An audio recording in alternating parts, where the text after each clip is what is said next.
What's up, my Mind Your Money business folks? It's me yet again with another video of today's stock market news. As always, hopefully you're in the market and not trying to time the market. I have to rush, have a meeting shortly. So let's get into the news. It says the Dow, S&P 500, NASDAQ soar as Trump pauses EU tariffs hikes for fast-track talks. Soars, people. So U.S. stocks surged on Tuesday, buoyed by improved prospects for a U.S.-EU trade agreement after President Trump delayed the implementation of 50% tariffs on imports from the European Union. Investor sentiment also benefited from a rebound in consumer confidence, which rose in May following 5 consecutive months of decline, coinciding with the administration's easing of its toughest tariff threats, which is a good thing. The Dow Jones Industrial Average jumped about 1.8%, that's big, or over 700 points, while the benchmark S&P 500 shot up 2%, that's huge. The tech-heavy NASDAQ composite led the averages to the upside, rising around 2.4%, people. So after Monday's Memorial Day market closure, stocks have mounted a furious comeback from Friday's losses as investors welcome signs of thawing in frosty U.S.-EU trade relations. Another boost came from the slide in the Treasury yields and a stronger dollar, credited to signs that Japan will cut back on bond sales after a market rout.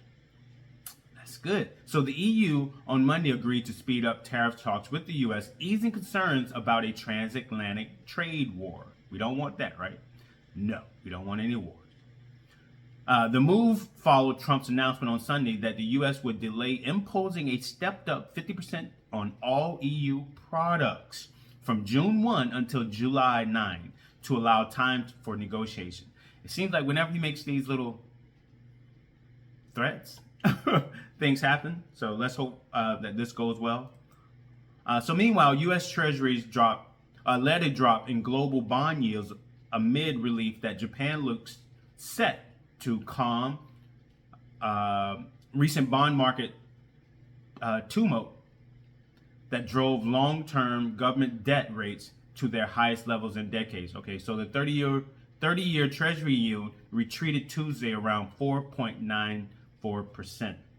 So investors are now turning their attention to a busy week of economic data. Market researchers or market watchers will also hear the Federal Reserve officials who are expected to hold rates steady in line with previous direction.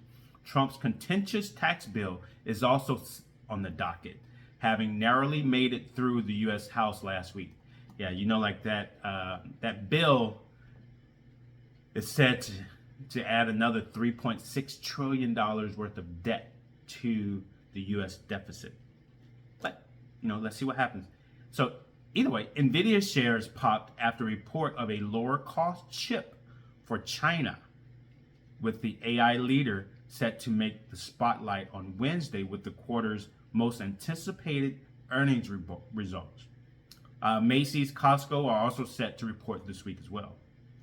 Yeah, so that's about it. Right now, NVIDIA is up $3.63, but the market is going to be open for like another 20 minutes. I think it's going to stay above $3. Right now, Tesla is up $19.95, which is good. Palantir, however, is down about 50 cents. Okay. What else is happening in the market? Apple is up over $5. My information technology ETF FTEC is up $3.92. That's huge. That's a lot. That's really good. Really good. Broadcom is up over $6.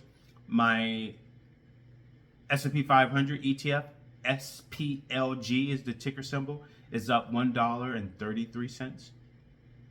So that's good. Microsoft is up over $9. Wow. That is good. Very, very good. Amazon is up $4.50. everything's up, doing well. Yeah, I'm pretty much going to end this video here. So as always, get out of debt, people. Get out of all forms of debt. Get out of personal loan debt. Get out of car loan debt. Get out of credit card debt. Just get out of debt. Pay off your bills and get out of debt. And if you have a mortgage, tackle your mortgage last. Get out of that. Snowball that bad boy until you're all done and you have 100% control over your money. During the process, make sure you set up your kids' college fund. Ensure that you're investing up to 15% of your income. Set up a 3 to 6 months or more emergency fund, because emergencies will happen and you will need that money. So instead of going into debt and using credit card, take money away from your emergency fund, pay off that situation, and refund the money that was taken out and keep it moving. Give away money, tithe, and more will come. Trust me, I'm benefiting from that myself. As always, like, comment, subscribe, share this video. Let me know what you think. If you think people, just let me know if you think anything at all, or just make the choices in your life that are needed to put yourself and your family in a better situation. Also, disclaimer, I'm not a financial advisor, nor am I pretending to be one. Any and all information on my channel is for entertainment purposes only. So please consult with a financial advisor before you invest any of your hard-earned money. So I'm going to end this video because I have to get out of here for a meeting. So you guys have a blessed day. Peace!